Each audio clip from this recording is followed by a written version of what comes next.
but I'm teaching at a small liberal arts university in the United States, and I promised I wouldn't walk around too much because they're videotaping it, so I can't move too quickly. What I want to present today is a little bit of my new book project. So I'm writing a book right now comparing territorial autonomy around the whole world.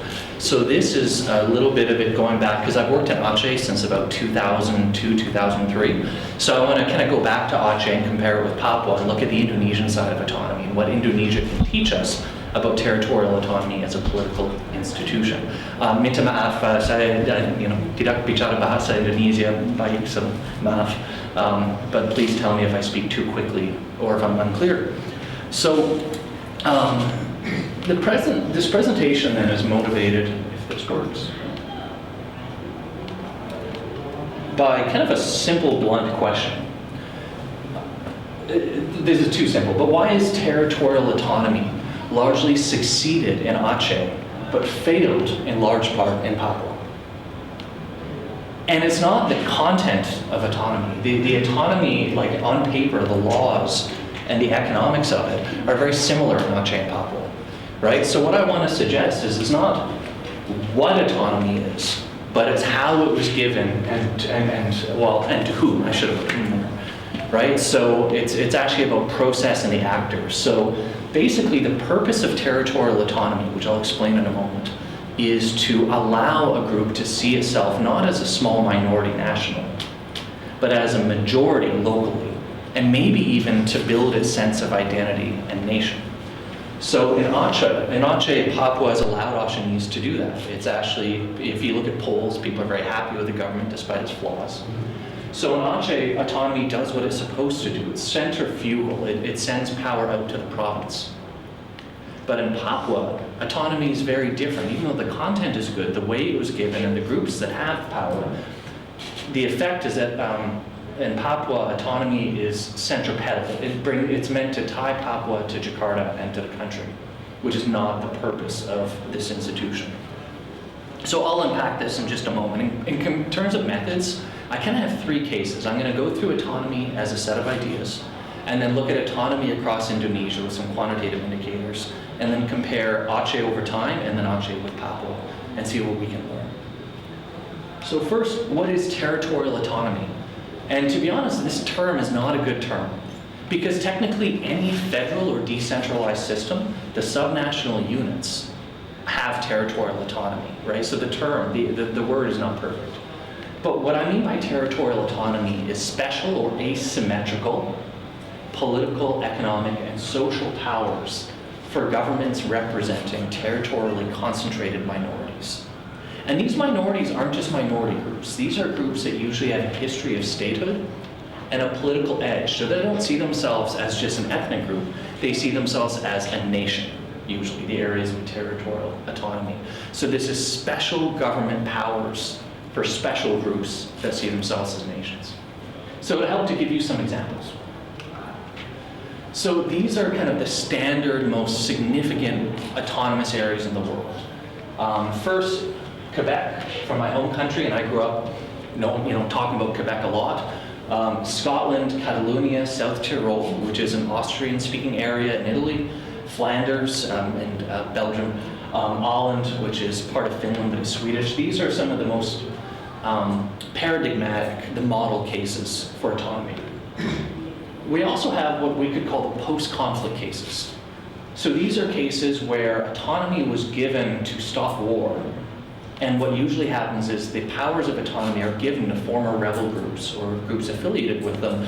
What we should expect here is that autonomy is going to be illiberal, but really important. So cases here include Mindanao, the Basque Country, Northern Ireland, Bougainville, and Aceh fits very well into this model, right? When you look at how power works in Aceh, it's very consistent with this group of autonomous areas. A third type is growing really quickly, is what we could call indigenous autonomy. This is the most diverse and growing form of autonomy there is. This includes Greenland. In Canada, Nunavut and Nisga'a, Rapa Nui, which is like Easter Island in Chile, and Nicaragua, which is home to the RAN and the RAS. So in indigenous autonomy, you might actually have less power for the local government, but it involves protection from the national government. This is where the national government protects local culture and usually has customary leadership, customary law like ADA, and controls migration to protect indigenous people. One thing I want to argue today is that Papua should look a bit more like this, but it doesn't. The fourth type is what we might call authoritarian autonomy. And for some of you, that might be a contradiction. But authoritarian autonomy, it's not that it's totally meaningless, even though if it's not legitimate. So authoritarian autonomy tends to involve a non-democratic state that puts into power and rewards local ethnic allies while kind of controlling political symbols and expression. So examples are largely from China, Tibet, Xinjiang, Hong Kong, Macau. These are areas in a non-democratic state with autonomy. Zanzibar, which is in Tanzania, is another case, and various cases in Russia, Chechnya, Abkhazia, Dagestan. And one thing I want to suggest is, unfortunately, Papua looks like these cases in a lot of ways, but I'll unpack that. So basically what I want to, so Aceh's at home here, Papua is too much here and needs to be more here. So territorial autonomy is this really important growing global institution, and part of my book project is looking at, because I haven't seen a good book yet on autonomy as a political system. There is a collection about autonomous law from constitutional law by Suksi, but in general, autonomy hasn't been studied as a set of politics. It's studied as an endpoint. It is the goal of conflict resolution. It's not its own process. So the powers that come with autonomy varies a lot. And that's why it's difficult to study autonomy. It's not like federalism or presidentialism, which is a set of institutions. In autonomy, the powers can vary from minor to symbolic autonomy all the way to quasi-statehood. So on one end, you have places like Corsica, right? There's various autonomous areas that just have a little bit of symbolic powers, not real. But then you have other powers, like in Hong Kong and Macau, they have their own currency as well as their own passports, separate from the rest of the country.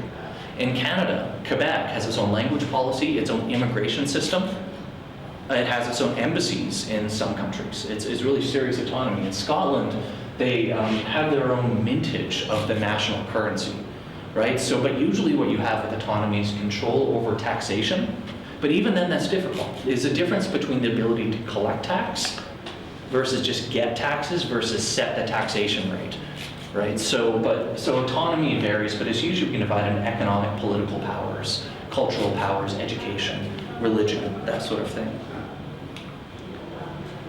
But above all, and this is something that's come out of the Quebec experience that I think is useful for understanding autonomy, is that the purpose of autonomy at its heart is to enable a minority to imagine themselves as a majority in some way, right? So in Quebec, they have their own government, their own flag, their own symbols, and the government promotes and protects their language and culture. That allows people in Quebec, the Quebecois people, to see themselves not just as a minority, but also as a majority. Right, so this is kind of the point of autonomy, and as Keating has argued in this really good book, Nations Against the State, it's a bit old now, but it compares Catalonia, Scotland, and Quebec, that the purpose of autonomy is to allow some level of sub-national nation building within a host country's formal borders. So it's a compromise between integration and independence. So I want to switch to Indonesia then. So Indonesia is a really interesting case, as you know. One thing I like about presenting here is if I'm presenting in the US or Canada, I have to say where Aceh is or maybe where Indonesia is, so it's very different today. Indonesia is a really great case because it has a very long history of power sharing and decentralization, going back to the Dutch encouraging, forcing a federal state to decentralization, separatist conflicts, and more. So when we talk about autonomy in Indonesia, there's kind of actually 4 areas that we could call a territorial autonomous area. The first one, Jogja, is the one I know least about, and it's not one I'm focusing on today, but I'll include it in some discussion. So Jogja is a unique historical type of autonomy. One thing you'll see in a moment is that Jogja was able to, during the New Order, maintain some autonomy while all other areas lost it. But then other areas caught up to Jogja, and it was only in 2012 it got a little bit more power. So Jogja doesn't look that different from other areas, except that it has the sultanate that's automatically the governor. And one thing that I found interesting going through the data is you actually have like a principality called Paku Alam, which I didn't know. So apparently like the British kind of created it, and it's automatically the vice governor. But so Jogja is one territorial autonomous area in Indonesia. You might think East Timor, but no, it's never had autonomy within Indonesia at any point, right? So that was what was on the referendum, if not for independence. So I'm not going to discuss East Timor. Jakarta is the other one. So the Ibu Kota, Jakarta, has some limited powers. So there's been times where Jakarta's had more or less power than other subnational units, but it's not really very strong autonomy. I'm really talking today about Aceh and Papua. So I want to show some data first, if you don't mind. So this is from the Regional Authority Index, the RAI. So the RAI is a data set created by about a dozen scholars, and it looks at 81 countries over 60 years. But what it does is it's not actually the country that it's looking at. Its units of analysis are subnational governments. So provinces and states, and for really large countries like Indonesia, the kabupaten. So how much power does a subnational government have, right? So what they do is they have a score out of 18, which includes things like political institutions, fiscal powers, cultural powers, legal powers, etc. So what I did here is I've taken Aceh, Papua, Jogja, and Jakarta, and just laid it out over time from 1950. And unfortunately, the data only goes to 2010. They're releasing a new version of the data in about 6 months. So what you can see here is that Jogja actually maintains, even though it still went down at the same times, it maintains some autonomy, and now, on paper, it's about the same as Papua. With Aceh, you can see that, and according to Michelle Miller, Aceh was very autonomous when Indonesia formed as a country, but then it actually drops below other areas because it was incorporated into North Sumatra, despite a promise to the contrary. So this gives you a sense of what autonomy looks like across the country. So I'll go into more detail with this in just a moment. So here's comparing Indonesian autonomous cases to others around the world. Again, this is a score out of 18. It's a composite score based on legal material, secondhand sources, and expert interviews. So Quebec is 18 out of 18. And it's like the fullest autonomy you can get. Greenland, Sabah, and also Sarawak, Scotland. So Aceh, Papua, Jogja are lower than these. They're not as powerful as other cases. But they are above Wales and Corsica and a few other cases, right? So the point is that Aceh has kind of mid-level autonomy compared to other world cases. So here's another score. What they do in the data set is they take regional authority, which is a score out of 18, but they also look at shared government. And what that means is, does a subnational government have influence over the national government in terms of a constitutional veto, or if the government has an upper house based on subnational units? That score is out of 12, so they have a composite score out of 30. So here, Aceh jumps up a little bit more because legally Aceh has some vetoes over national legislation when it comes to religion and finance. And then finally, I won't do too many graphs, I promise, because I think that gets boring. Here are these areas, but also compared to the average district or city, as well as the average province in Indonesia. And why this is important is because it tells you something about asymmetry. So let me put it to you this way. If you could have a province that has all these powers, but if other provinces have the similar power, then the meaning is different.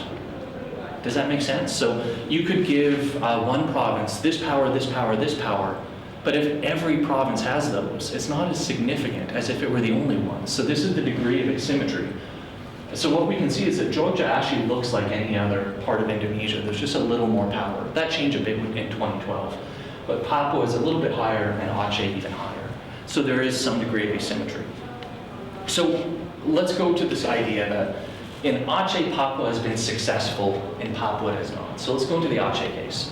And I don't think we need to go into history that much with Aceh, other than to say the history of statehood, the power of which peaked in this 17th century, and then the resistance against the Dutch really gave Acehnese a strong sense of national identity. It created a wealth of materials that kind of informs that people in Aceh do see themselves as a nation, right? So as Miller mentioned, when Indonesia gained independence, because of course Aceh contributed a lot to Indonesia's independence struggle, right? You know, donating the airplanes, not being conquered by the Dutch. It actually had a lot of real autonomy. And Sukarno in 1948 promised Daud Bure, who was the leader in Aceh, that they would be able to maintain some level of power. So, and one thing I should mention too is one of the reasons why Aceh had so much power is in 1946 to 50, we were talking about this earlier, you had a social revolution where the ulama, the Puza, so in Daubure, wiped out the Ula Belong and various minority groups. So they had a lot of power in Aceh. But then they were forced into North Sumatra, which is a big sign of disrespect to Aceh. And this led to Aceh's involvement in the Darul Islam Rebellion from 1953 until 1962. And this is one of my favorite books on the Darul Islam Rebellion. There's an English version as well for the Orang Asing. Jamsuddin, and he basically argues that within Darul Islam you have two groups. You have the old Puza ulama, and then you have the younger bureaucratic Zuama, led by Ali Hashimi. So that was the key to making peace in Aceh, because the way they overcame the conflict is they made Aceh a province again in 1956. And in 1958, you have Daerah Istimewa Aceh. So for the first time, Aceh is not only a province and gets its own military command returned to it, but you actually have autonomy for the first time promised to Aceh, but it's fairly limited. It's limited to adat, mainly like property and education, a little bit about Islam and a little bit about natural resources, but crucially, Aceh still does not have the power to have Sharia law. That was not given to them. But for a time, Aceh, especially in the mid-60s, you know, during the PKI stuff, Aceh actually had a lot of de facto power. But they soon realized that the autonomy in DI Aceh, Daerah Istimewa Aceh, was not real. So they would send bills to Jakarta. They'd say in 1968, they sent a Sharia law bill. And the response from Jakarta is not to reject it and not to accept it, but to sit on it. So when Aceh tried to create a new law, the national government would just sit on the bill and do nothing. So it became very clear that this autonomy wasn't that important. So this is the dip up here. It becomes a province again. It gets autonomy, but then over time, you see that the autonomy is not real. And Aceh's first experience with autonomy ends with an exclamation point in 1974 when Law Number 5, and then there was also a law in 1979 that standardized administration, made it so the president appoints the governor. So Aceh's autonomy is just wiped out in 1974 by the new order, and that's when Aceh just becomes a regular province. But of course what we know about Aceh is you have a conflict. So the Free Aceh movement, which is something I've studied for a long time, it's tough to say what its relationship is to autonomy, right? So did the end of autonomy cause separatism? Kind of. On one hand, the groups that were in power in Aceh, the Zuama, they were very happy with the new order. They liked it because it was anti-communist, it was more Islamic, it was bureaucratic and development focused. A lot of people forget that Aceh really welcomed the new order originally. So the bureaucratic class that was part of Darul Islam Rebellion liked the new order. But you also had some economic elites that were pushed out of development contracts as the economy was centralized through the provincial state. And that was what led to the Free Aceh movement. These were people who lost oil contracts. These were local elites that were left out of the economy. They created the Free Aceh movement. And the Free Aceh movement in 1976 was not a serious movement. These were eccentric intellectuals and a few Darul Islam veterans. So it wasn't a big conflict. But the conflict expanded in the 1990s as some GAM troops were trained in Libya and Indonesian military crackdown using way too much violence and control of the economy and corruption. So by 1998, when Suharto falls, Aceh is part of the Reformasi movement. It has students on the street. They want a referendum. GAM did not want a referendum, right? They said we should just get independence. But then as the Indonesian military attacked NGOs, the NGOs went to GAM. So by 1999 through 2002, GAM is finally a powerful organization, right? They finally become the rebel group they always thought that they were. So meanwhile, Indonesia is democratizing and decentralizing. So in 1999, you have 3 laws. So this is on decentralization, this is fiscal decentralization. Law 44 was about Aceh. And what that law did was it gave Aceh back its special status, the Daerah Istimewa status in this law. And that sounds good, right? But not really, because decentralization gave every district as much power as Aceh had as a province. So it didn't mean as much as it did in 1958. But also with decentralization, we all know in Indonesia, power went to the district, not the province. So even though Aceh got some power as a province, his districts also got power, meaning as a unit, it was fragmented. So this didn't do much. But then This actually started with Abdurrahman Wahid, and in his last week in office, he passed this, and then Megawati, this became a big thing, is a new form of autonomy for Aceh. Nangro Aceh Jerusalem NAD law, which was implemented in 2001. So NAD law is really much more powerful autonomy. So in NAD law, you have the Wali Nangro and the Tuhan Nangro, which is like a symbolic adat, kind of head of state. You also have the ability to have Sharia law, control over resource revenue. It's actually really powerful autonomy, but it did nothing to the conflict. And we're going to see this with Papua as well, right? At this point, Aceh is very comparable to Papua. So why is that? Well, first, even though it had real autonomy, who got power in Aceh in 2003? So when NAD law was implemented in 2002-2003, who got that power? Who was the government in Aceh? It was not the former rebels. It was a very Golkar influenced government that was pro-Jakarta. So what autonomy did without a change in government is it gave power to corrupt Achenese leaders who ended up proceeding to loot the state. So Abdullah Pute, who was the governor at the time, who was very close with Megawati, he became like a king. He became Raja Kecil, yeah? So he ended up just using autonomy money to steal money and to give money to his cronies. So for instance, they had a fisheries project where he just stole billions and billions of rupiah to buy himself a new boat. You also had the short-lived Sulawat Airlines, right? This goes back to Aceh's contributions to Indonesia and the independence struggle. Megawati and Pute created this airline and it went out of business in 2 months. It was just corruption, it wasn't real. So Abdullah Pute, 3 weeks before the tsunami, was actually finally removed from the governor's post and sent to jail because of a deal with Ukrainian helicopters. He stole millions of dollars and went to jail for 10 years. But you'll be happy to know that he's out of jail and became a member of the DPD a few months ago. So I'm sure we'll read about this from the KPK up the road at some point. So basically, autonomy gave the wrong people power in Aceh. The second thing was that autonomy was granted, not negotiated. If you want to have a compromise, let's say in a relationship, and you want to compromise, you can't tell people to compromise. You have to talk, you have to have dialogue. So in Aceh, the government gave them autonomy. And meanwhile, they're having peace talks. They could have negotiated and compromised, but autonomy was just, here it is, you have it from the national government. And what that did is it made the rebels oppose it, and it made many people in Aceh think it was not legitimate. Another issue was that as autonomy was given, it came with military assaults. So you can't give an area autonomy and then send in troops to take over and commit more human rights abuses. And so after 16 months of autonomy being enforced, Megawati declared martial law. So that is a total, like, you can't give autonomy but then declare martial law with the central government and military rules. So as a result of these three things, NAD law, even though on paper was impressive, it failed.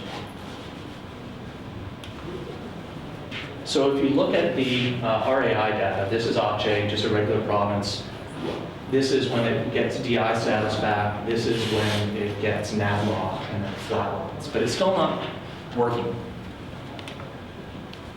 And part of it is that successful autonomy, for autonomy to work, it has to be negotiated and it has to give power to legitimate leaders that can be seen to represent the nation of the group getting autonomy. So as we know, that the horrible earthquake and tsunami in 2004, it didn't cause peace, but it accelerated it. It helped that you had Joseph Kala and SBY, and this led to the 2005 Helsinki Agreement, the MoU. And the MoU basically, well, it ended up becoming the LOGA, the Law and Government Aceh, once it went through the DPR and the DPD. And this is really significant autonomy, but the point I want to make is that LOGA is not that different from NAD law in terms of the content of autonomy, in terms of the resources, in terms of the cultural powers, the institutions, the real differences. So Aspinall has this quote actually, that Aceh possessed few powers beyond what was provided for the rest of the country through decentralization. And that's true, but there's a couple of differences. One, Aceh is allowed to have local political parties, and the former rebels, they drop their demand for independence if they can run in elections. And we all know why Indonesia doesn't allow local parties. The worry is that they're going to be too kind of kebangsaan, or like too into their own suku. And sure enough, in Aceh, all local parties are ethnic parties. There's no doubt. And they don't appeal to minorities. If you look at the electoral breakdown, Partai Aceh and the other Aceh parties get no support among Gayo, Alas, Javanese, or Malay people in Aceh. They're very much ethnic parties, so that law kind of makes sense. But for Aceh, that was necessary for autonomy to be meaningful. The other difference is that while the rest of the country is decentralized, Aceh hasn't. So around Indonesia, the power goes to the district or the kota. But in Aceh and Papua, it goes to the province for the most part, but especially in Aceh. So districts in Aceh don't have that much power. So in the end, this is going up with the peace agreement, and then a little bit more here with local elections and Partai Aceh. Aceh had significant self-government, right? So in a way, it's worked. And I'll be the first to be critical of Partai Aceh. I think that Aceh is very corrupt. It's centralized. Partai Aceh uses violence. It's not good for minorities. I get that. But even though it has problems, we can still say that autonomy in Aceh is successful. And by successful, I mean you have high electoral turnout. Polls show that people support the government for the most part. You've had the end of conflict. You haven't had that much unrest. Protest has been limited.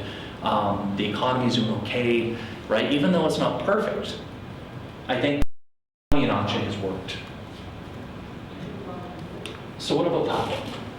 If autonomy did not work, but then did work in Aceh, what about in Papua? Why has autonomy largely failed in Papua? And forgive me if that's a big statement. Maybe it's premature, maybe I'm wrong. But I think that given recent protests, we can say that it's failed. So unlike in Aceh, I don't need to go back historically for Papua because there was simply no autonomy in Papua until 2001. We all know the history that the Dutch, being spiteful, hung on to Papua. They didn't want it to become part of Indonesia. You had the New York Agreement in 1962 leading to the 1969 Act of Free Choice, which was kind of this fake referendum for it to be officially part of Indonesia. But so the data that I have from the RAI shows that it's just a regular province. I think if the data were more nuanced and more fine-grained, it would actually be down here. Because for 7 years, from the UN leaving in 1963 until about 1970, Papua was controlled by the Indonesian military. So it actually had less power than other provinces. So it's a bit more of a military occupation, really strong censorship. So in terms of governors, originally Papua had this council, but Indonesia got rid of that local council and made the Sultan of Tidore the governor of Papua for a few years. Then the second governor who was there for 10 years is now in the 10,000 rupiah note. He actually studied in Java for a long time, was friends with Sukarno back in the day. But then after that, it was ethnic Javanese military leaders who governed Papua for the next about 20 years.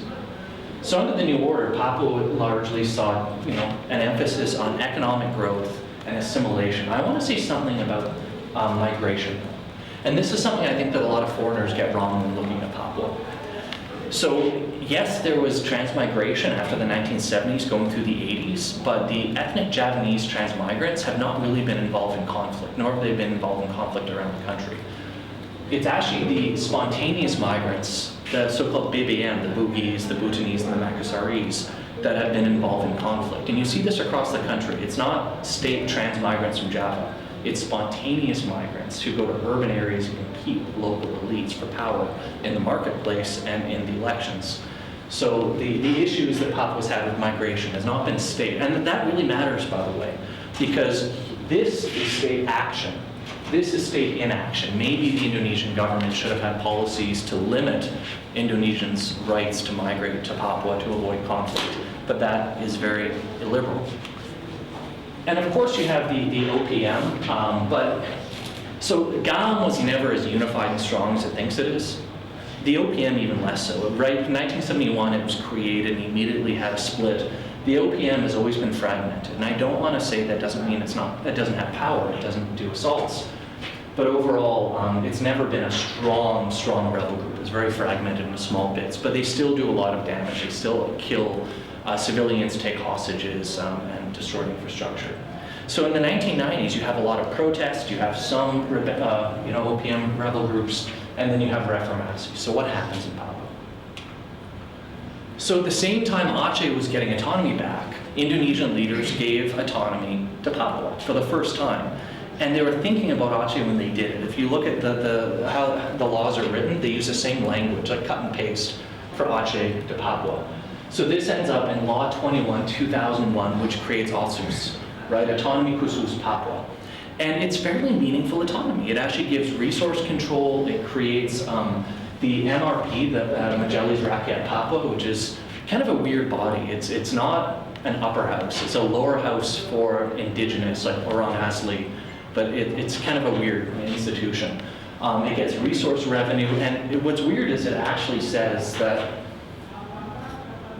they have the right, Papuans have the right to create political parties, which is a really vague, so it's not saying you can have local parties, but it's saying Papuans can create local parties, even though that's kind of confusing. It's not really clear what that means. So Papua actually gets significant autonomy, but it fails. And it fails just like NAD law in Aceh. So why has it failed? Well, how do we know it's failed? One, it's been rejected by Papuan leaders. Leaders like Thuri's LOI immediately rejected AUTSUS. He was assassinated, probably through some branches of the Indonesian state, but even his successor and various other civil society groups, not to mention OPM, have totally rejected autonomy. And in protests in Papua, you've had this theme of two things. One, they have these ceremonies to kembali AUTSUS. They want to give it back, they don't want it. Or they have fake funerals saying that AUTSUS is dead and they have a coffin, right? So that's something you don't see in Aceh. Another issue is that the institutions are really unclear. It's not clear what the MRP does. And when the MRP has clashed with the DPRP, I should say, the DPRP is always won. So basically, it's not really clear what the MRP does, and it doesn't have much power. Another reason it failed is right when Papua got autonomy, you have the Indonesian government severing and creating a new province. So this goes back to the end of Habibie. He wanted to create 3 provinces. He put that on hold, but under Megawati, she wanted to create Papua Tengah. That didn't work, but she created West Iri and Jaya. Within 6 months, it was called West Papua.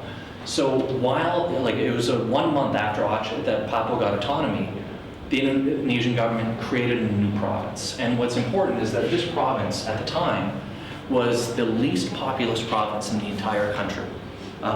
So it was very small, and it's 50% minorities. And it was done, so later the Indonesian Constitutional Court had a case on this, and they found that it was illegal for Indonesia to create a new province. It violated AUTSUS, but it had already happened, and they couldn't go back, so they just kind of said whatever. And then shortly after that, the governor of Papua, who was actually the governor during the New Order as well, who got back into power, he signed an agreement recognizing West Papua, right? So you can't give power and compromise, but then totally change the borders of the unit that you're compromising with. And just like in Aceh in 2002, 2003, as Papua got autonomy, it was combined with military assaults and human rights abuses. So here you see 2001, it goes up a little bit, but then you have this flat line. There's been efforts to create like AUTSUS Plus and more enhanced autonomy, but it hasn't really worked. So just because I say that AUTSUS has failed, it doesn't mean it's meaningless. The most important thing about AUTSUS, about autonomy in Papua, is its money. It's only about money, and it depends. You could look at it 2 ways. You could see that Indonesia wants to bring development and spur the economy, and I think that's true. But they also want to co-opt a local elite and buy off Papuan leaders. Both are happening, right? So this is what Rianto refers to as the prosperity approach. So a lot of this is Dana AUTSUS money coming from Jakarta, going to Papuan leaders. And this is linked to Pemekaran, the creation of all these new districts, and also part of AUTSUS is that you have the Papuanization of the state. So ethnic Papuans have gotten a lot more jobs in the government. It's very difficult to count how much money goes to Papua. If you look at official AUTSUS funds, it'll tell you something a little bit different than other areas. Let's see. So first of all, AUTSUS transfers come through a lot of channels, including fuel subsidies, which are different than other Indonesian provinces, as well as there's a military-led development agency called UP4B, and then some money goes to the province and some goes to the district. And that's really unusual for autonomy. Usually with autonomy, the provincial area government has a lot of power. In Papua, a lot of money goes to the kabupaten, which you don't have in Aceh. So one estimate is that you have 37 billion rupiah annually in official money, but the World Bank data shows just through 2009, between 14 and 6 trillion rupiah, 14 to Papua and 6 to West Papua given. I found one estimate that the total transferred in 2018 was 30 trillion rupiah to both, like together, the two Papuas. And then there's a widely cited figure from Jokowi that in 2016 it was 85.7 trillion rupiah total. Now these numbers are all over the place. There is no official data. But as you could expect, if you're giving that much money, again, you could be generous and say you're encouraging development. I think you're probably paying off leaders. And as a consequence, this is not about autonomy, it's about dependency. And it's unclear when Dana Otsus ends. They keep changing the date, and they don't give it out at once, they give it out every couple months, right? And as you might imagine, this has led to a Papuan leadership that's fairly corrupt. The last governor, he's in jail. The current governor is under investigation for fish ponds that ended up costing 1 trillion rupiah for a fish pond. And then there was 600 billion rupiah in travel expenses. Right? So the same thing is happening to Papua's governor that happened to Aceh's governor when you had autonomy to the wrong guy, to an illegitimate government, right? So you have a lot of corruption cases coming out of Papua. And then we see the riots in 2019, right? So this started when some students in Java, the Islamic Defenders Front found like a singed flag and said the Papuan students tried to burn the flag, didn't really have evidence, but then you had all this racist language going out when these students were arrested, calling them monkeys, really horrible stuff, and a lot of religious edge. So in Papua you had riots over the summer where hundreds of people died, you had media blackout, you had martial law. If you want to say, well, how do I know that autonomy has failed in Papua? That is a good indicator of the failure of autonomy. And that Papua is not getting better. So to conclude, autonomy is this really valuable political institution. It's worth studying. It's a really important way to help minorities self-govern and to pursue and cultivate their own identity and sense of difference without changing the borders. But it's also flawed, and sometimes autonomy fails to achieve its goals. I think that sometimes the literature on autonomy is guilty of selecting on the dependent variable. They look at good cases. What Indonesia shows us is you have a variety of cases, one that worked and one that's failing. And that should teach us something about what makes autonomy work, right? So as Bertrand has noted, Aceh's autonomy gives them, quote, de facto recognition as a nation. Right, so that by having their own walinangro, their own political parties, international relations, control over the economy, Achenese are able to see themselves as a nation. Meanwhile, he says in Papua, let's see, what's the quote? Otsus has failed to address the grievances of Papuans, undermining their national identity instead of supporting it. Right, so as I mentioned, it's not the content of autonomy. Madlaw and Loga had very similar rules and powers, and Otsus has similar powers to that. So it's not the what in autonomy, it's the how, whether it's negotiated and what else you're doing as you give autonomy, and it's also to whom, it's which groups are given power at the provincial level. In Aceh, Loga has succeeded because even if we don't like them and we're critical of them, the former rebels are very legitimate and popular in Aceh, and it allows them to promote national identity. In Papua, Otsus is simply illegitimate and failing. But I want to throw one more thing just for discussion. It is possible that Papua is less suited to autonomy than Aceh. And that's a controversial thing to say. It's possible that in Aceh, because you had a strong sense of nation, and you had a fairly organized rebel group, that it's easier to have peace agreement and easier for them to be a political party.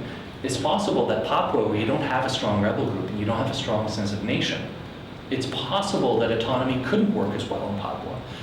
I think that's true, but I'm still of the opinion that more legitimate autonomy and a rethinking of how it works would still help, even if we don't have the same expectations. And we might want to think about the types of autonomy and consider elements of indigenous autonomy that you find in Greenland or Nunavut or Nicaragua that could maybe help Papua. Then it might need a different type of autonomy.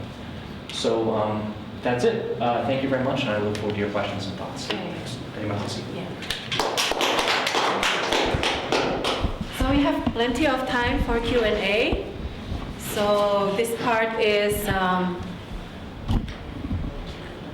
bit menakutkan for me, because if no one asks, then it's, I have to think about a good question to ask. Yeah? Okay. Please identify yourself, your name. Your name and what institution you represent. My name is Rio, currently unemployed. Actually, I have two rather opinions rather than questions. First is, I think I see a pattern, a similar pattern between how Aceh transformed and how Papua transformed. That in Aceh, there is, I think in your slide, that the autonomy was given top down. It's the same with Papua. In Aceh, it failed because it's given top down. You're giving is in an authoritarian way. And it also happens in Papua. It's top down. We can see in the media how the government campaigning like, oh, we gave Papua trillions, we built highways in Papua. Meanwhile, if you look at indigenous people when media interviewed them, they don't want highways. They don't want what the government gives them, but government keeps on putting it as a legitimization for them to do things that meets today. That's the first one. The second one is maybe because why Aceh succeed is maybe because there is a diaspora of Acehnese that helps influence in other countries. Back then, even they have an exiled government in Sweden, Netherlands or Sweden.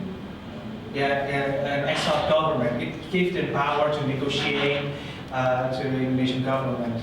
Currently, even though they are, I think there's a significant number of Papuan diaspora in other countries such as Australia or Oceania. But they didn't have really enough influence. They did have influence towards the Oceanic countries, the United Nations stuff. But even that alone didn't have enough power to convince the Indonesian government to do something good, quote unquote, to their West Papua autonomy. So maybe the key is in the diaspora, the power of diaspora outside of Indonesia to give an international pressure to the Indonesian government.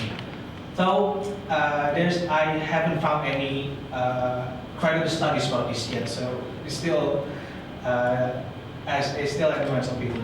Okay, well, so thank you, Rio. Yeah. One, I agree that the top-down pattern continues, and it almost seems kind of colonial, right? It's like, here's what I'm going to give you, and why are you complaining, right? You just, instead of listening, right? And in my country, we're guilty of that too. This is not just an anti-Indonesia thing. This is, even in democratic countries like Canada, we're horrible in First Nations because we don't listen. So I agree. In terms of diaspora, so a really good book on this is Aceh Misbacks, The Politics of Diaspora in Aceh. And in my country, in Vancouver, in 2004, before the tsunami, we got, in my home city, a lot of Achenese that came. I don't think that's it, though. I think that the Aceh government in Sweden was never, it was always a bit out of touch. In fact, there was a court case in 2004 that found that they didn't actually manage day-to-day attacks in Aceh, and the diplomatic pressure was mixed. I think the tsunami magnified the global attention, and it gave the diaspora a bit more power. But I think Papua also has a lot of diasporic links that Aceh doesn't have. Papua has the Dutch and the UN issue, and they have Christian groups around the world, including in the US. Whereas Aceh was always a group of eccentric, like Gam was pretty crazy, right? The leadership, I should say, had very weird views about the world, and maybe didn't help Aceh that much. So I think it's part of the story, but I don't think it's totally the story for Aceh. But yeah, that's my opinion. But but I think there's something to it.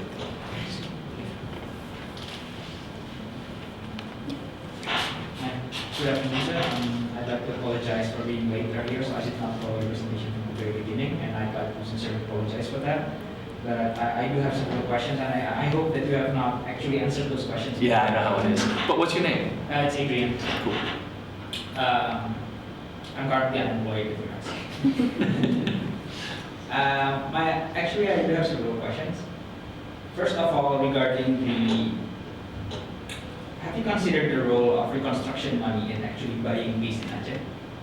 I mean, since you mentioned how well the autonomy has been working out so far, I do believe that part of it was that the middle management of the government was actually bought out. They became contractors after the tsunami, and that gave them incentive towards maintaining the peace. Though on the other hand, recent inflammatory statements from that party actually made me believe that they're pretty willing and they can actually trade that peace. They can actually threaten violence in order to get more concessions from the central government, albeit rhetorically. And second of all, you did mention on the necessity of working with legitimate representatives of the people, and that had me confused really, because on the issue of Papua, I don't believe that any group can claim to be the legitimate representative of the Papuan people. We do have several institutions say they want to Papua, it's like the indigenous councils, and obviously the government bureaucracy, the governors, the bupatis, they do claim to be legitimate representatives. And here in Java, you will meet the Papuan students who are by far the most vocal in terms of their Papua nationalism. But neither of them do have that presence on the ground to actually voice the Papuan peoples. And I think that creates a certain problem for the government as well, because they're treating the students and the Papuans, both in diaspora and those still in Papua, as a single people, despite the fact that they have certain diverging interests which they have not addressed. And yeah, that's basically my question. What do you think is the legitimate representative of the Papua? Yeah, again, wonderful points that I think, one on Aceh and Reconstruction money, I totally agree that's what happened. I think that Reconstruction money, as well as Dana, because Aceh also gets Dana, the amount of money that the provincial government gets has, I think, been a little less than Papua, even with the Reconstruction money. But it's still really important. The difference is, though, that the GAM, which I think is super corrupt, and like Asmal has a great article from combatants to contractors, but Aceh, the party Aceh has enough legitimacy as local nationalists that they can be corrupt and legitimate. So a lot of people think that, they look at countries like, the Philippines under Marcos, late Marcos, just corrupt, right? Corruption's bad.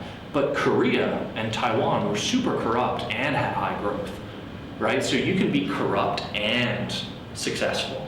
And I think that's Aceh's legitimacy. They're not less corrupt or getting that much less money than Papua, but they have the credentials that they can get away with it and make it work. And even when a party Aceh people get money and spend it, they spend money on like lavish homes with a big Aceh flag and a really nice prayer room and like traditional Achenese figures and statues. So even when they're being lavacious, even when they're blowing money, they're doing it in ways that locals like, if that makes any sense, right? So they're doing it in this public way. So I think you're right, but the key is why Achenese are okay with it and why it works. In terms of legitimate representative, again, I agree with you. I think that the issue in Papua is it's very fragmented. I would suggest that Thais Eloise was a potential person. A lot of the folks that come up through civil society, that some have been jailed or killed by Indonesian forces. And I think that the OPM, I don't think it's that legitimate a group, but bringing them in would have important consequences.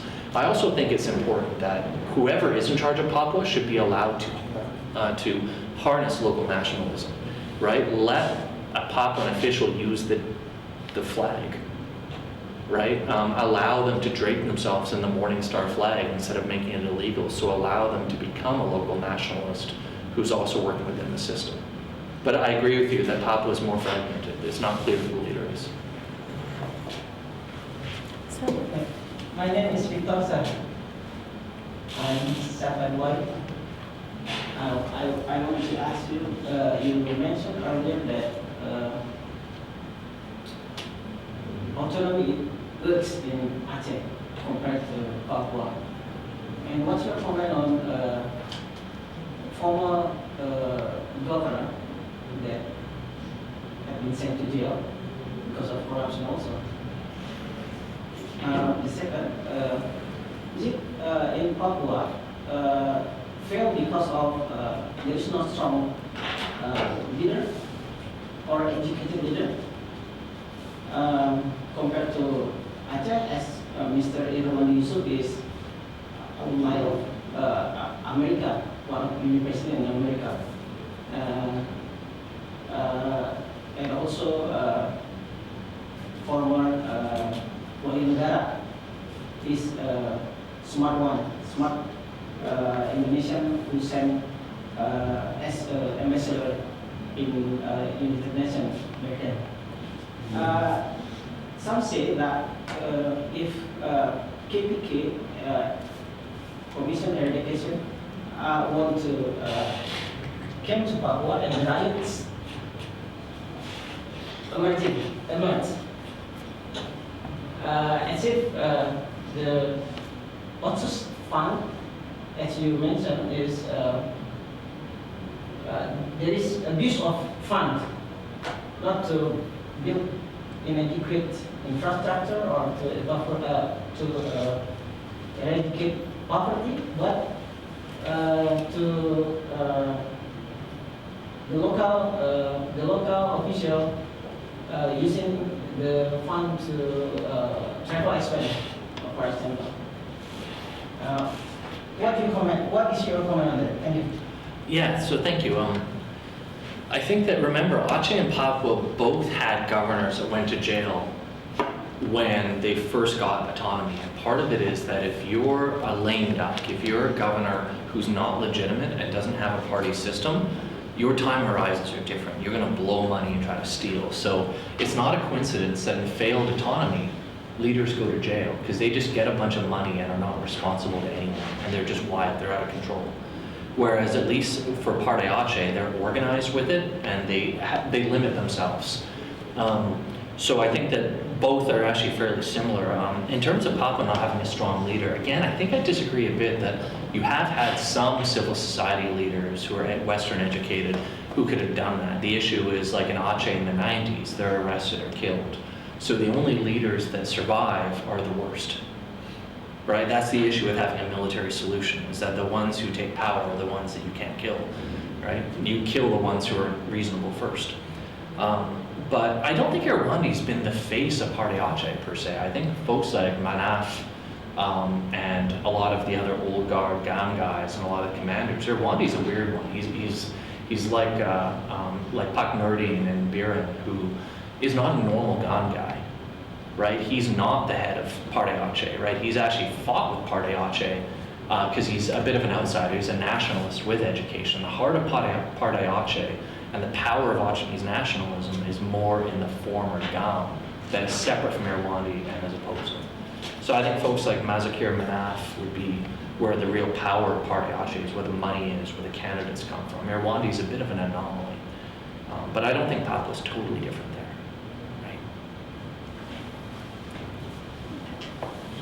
I'm a bit interested in the index that you provided.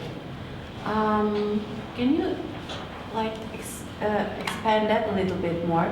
And what indicators actually, what are the indicators that Papua fail? And maybe the second, I do agree that maybe at autonomy or the way Indonesia looks at Papua as one entity might not be completely to the point, because Papua is very diverse. And as far as I can see, all the violence and all the really resistance come from the central Papua area, whereas it's very rare to hear it from more the coastal areas. So I've never heard it from, for example, Raja Ampat area. So is it maybe that the point of analysis should be at the sub-provincial level. Where are there any actually successful autonomy at the sub-provincial level in Papua?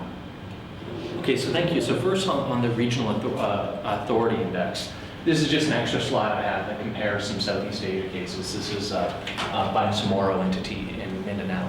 So what it does is the self-government scores, which I think are the most important one, the score to 18. It's a composite score that includes institutional depth, policy scope, fiscal autonomy, borrowing autonomy, and legislative and executive representation. So in a way, what I'm presenting today is a bit of a critique of the data set, even though I respect what they're doing.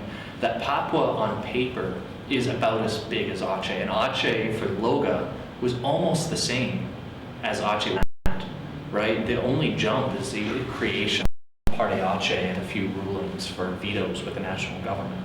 So in a way, what I'm saying is that they are RAI, and I don't want to be in place, I'm friends with the people that make it, isn't capturing the right thing, because it's not showing the real difference between Papua and Aceh.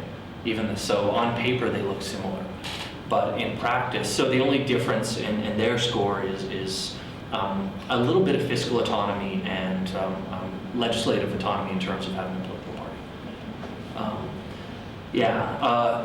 So Papua, I think, falls short not in this data set, but in the spirit of autonomy, right? Not the form.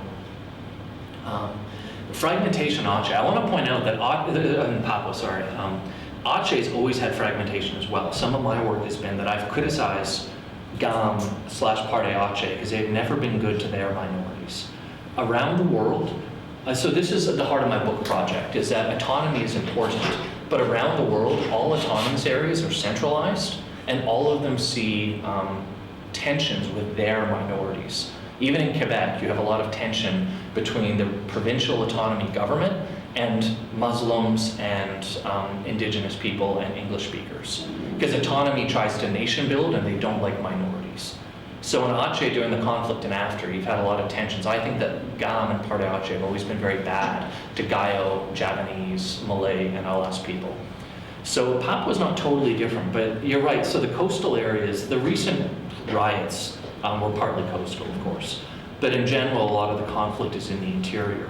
But I think that's just more that the state doesn't have the strength because of the geography and the remoteness to police it. I think the discontent is similar across Papua, but it's just allowed to surface in the more remote areas that are tougher to govern.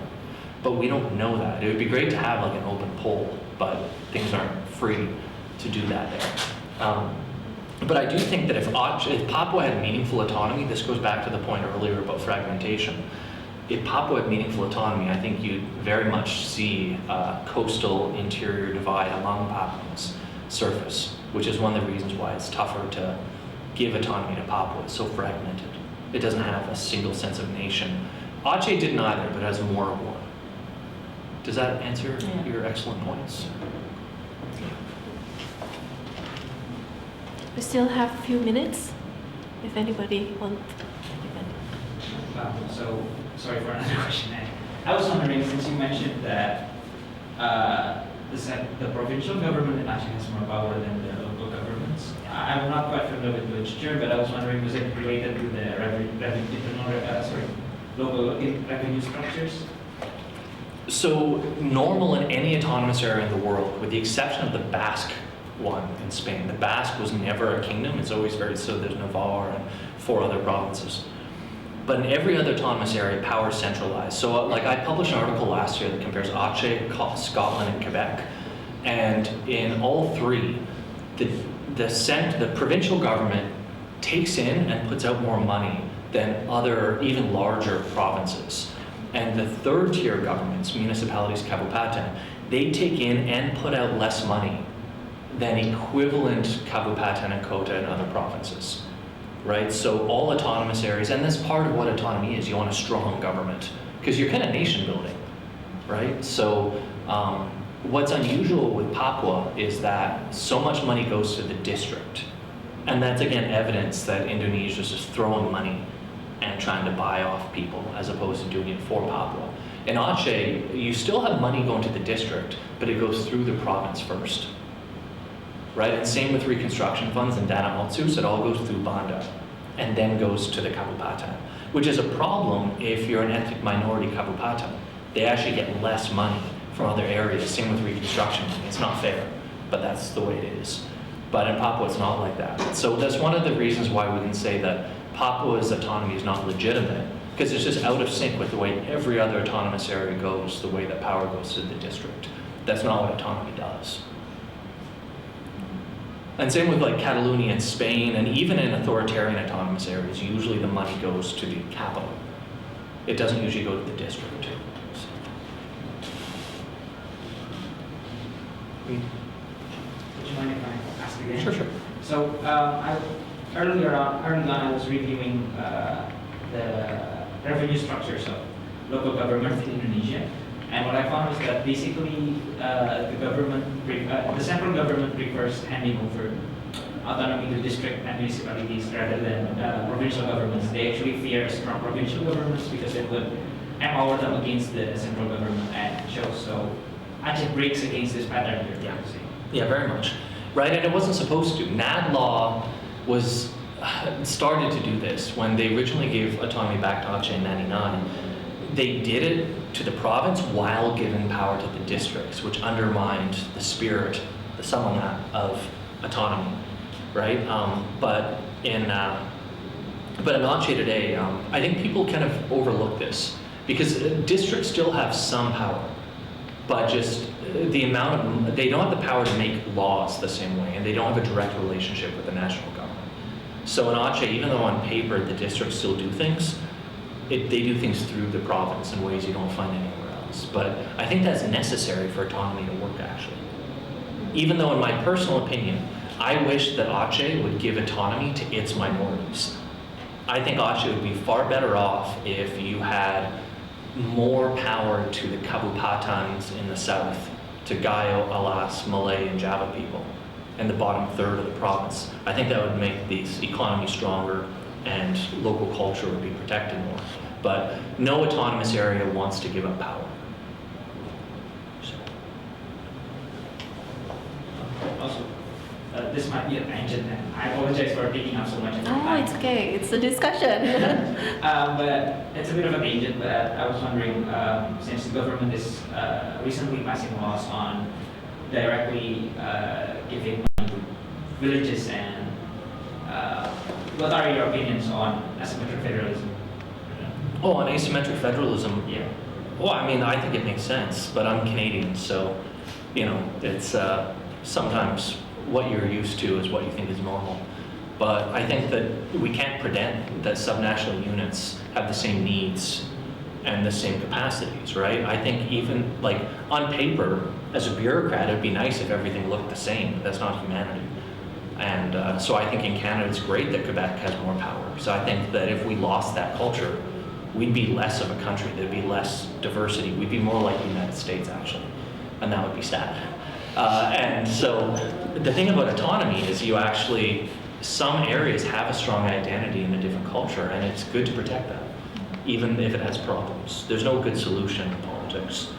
But so I think asymmetrical federalism and asymmetrical decentralization makes sense, even though it could be done for the wrong reasons. I think overall that's just kind of a natural way of doing it, right? And it's in a way to help more people, I think. So I would say this is a hypothesis, but I don't really have much backup data. So the main difference, one of the differences between Aceh and Papua is when the dana or the money, while in Aceh is centralized and Papua is decentralized. Would that put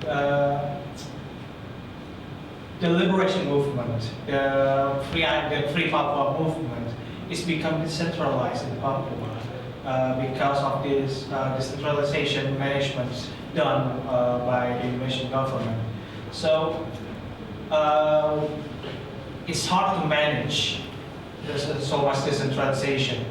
But you can see how path dependency works here. Like, because Aceh was strong, they got a deal that allowed them to manage the money to keep themselves strong. Right, so it's like inertia. So they had the power to have a negotiation, to have the money go through them, and because the province manages the money, it allows them to maintain strength. But in Papua, I wouldn't say that the resistance has been fragmented by it. It was never organized. But instead, it's competition among Papuan elites and various marga, right? So various clans. So what it does is it fragments the whole system. So groups are fighting for power, they want more pemakaran, they want to create their own areas, they fight against tribes. So what it does is it keeps Papuans fragmented over time. It's not about the resistance though, it's about the government and you know, the local marga. Maybe that's what I thought I want to do, but yeah. Well, and in the end, it's not a solution because Papua will never have a strong leadership that they might need to overcome conflict and to really help the human development of the Because process. of decentralization. Yeah. Right, but that's normal. Decentralization tends to make good areas better and bad areas worse. Right, that goes back to Italy with Putnam. That's the case for Indonesia, and I think it's the same thing for autonomy. Yeah. Well, but while it's good, it's seen that within the Papua case, it become a problem conflict. Maybe if, when in Aceh, if the government did the same thing, they decentralized the money, maybe it's become. I think they were going to. I think that was the plan until the tsunami. Is that they were trying to. Nadla was a bit more powerful though, so maybe not. But I think it could have gone that way because they were starting to create their own Pemakaran and Aceh, creating Subalu Salam, created Gaya Lewis, created PD Jaya, Nagan Raya, and they were giving a lot of money to those Bupati and the local governments. But then that changed with the peace agreement. You haven't mentioned about, I think, suggestions for the future. Yeah. For example, to make special autonomy work, or maybe altogether give up with special autonomy in Papua. So so solutions. One for Aceh, protect minority rights in Aceh and give autonomy to Aceh's minorities, those districts in the south. That would make what autonomy that succeeded even more successful, in my opinion. That's a very liberal, wishy-washy thing to say, but for Papua, I think recognizing that the policies failed, recognizing that what Papuan autonomy looks like is authoritarian. It looks like China, it looks like Russia, and Indonesia is not those countries. But in Papua, it looks like that, the way the business operates. I think that if more power would go to the province and recognize that Papua maybe should look more like indigenous autonomy. I haven't really thought all this through. But indigenous autonomy, you tend to have an active government role in protecting local culture and also limiting migration. So maybe a statement limiting migration. They've already moved that way with Papuanization of the state. But I think that treating it as an indigenous form of autonomy, not the amount of power, but the restrictions that take place could be one way forward. But admitting there's a problem is, I think, the first step. That sounds like it's a meeting for people who are addicts or something. Yeah. But yeah, I don't have anything more precise beyond that, other than maybe trying to, within autonomy, more power should go to the province, even though that's imperfect. Maybe allowing the Morningstar flag, or maybe allowing a local political party. I don't think that's going to happen, but I think that could help the government seem more legitimate to Papuans, so they could at least give it a chance. And in a way, that wouldn't help the rebels, by the way, because if the state co-opted the Morningstar flag and said, okay, fine, you can make that a symbol of the government, that would take it away from the rebels, right? It would co-opt that symbol. So, yeah. If there's no other question or comments, okay, maybe a big round of applause. Thank you very much for the presentation. And even though it's a small group today, I think it was a good discussion, very knowledgeable comments and